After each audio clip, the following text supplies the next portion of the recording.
सड़क हो या चौराहा, गलियां हो या लिंक रोड, रावलपिंडी शहर में नो पार्किंग के बावजूद जगह जगह खड़ी गाड़ियां ट्रैफिक की रवानी में रुकावट बनने लगी। जाबजा छोटी बड़ी गाड़ियां खड़ी करने से शहरी परेशानी का शिकार, रोड्स पर सफर मुश्किल हो गया।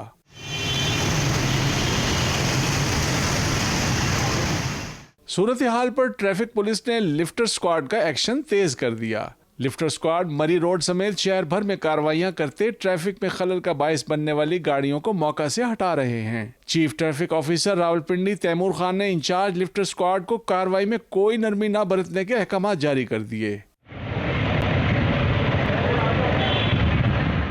सिटी ट्रैफिक पुलिस रावलपिंडी के लिफ्टर स्क्वाड ने गलत पार्किंग और ट्रैफिक के बहाव में रुकावट पैदा करने वालों के खिलाफ गुज़िश्ता माह 15,000 से जायद गाड़ियों और मोटरसाइकिलों को 30 लाख रुपए से जायद चालान किए। शहरियों के मुताबिक ट्रैफिक में रुकावट की बड़ी वजह मुनासिब पार्किंग की सहूलियात न होना भी है।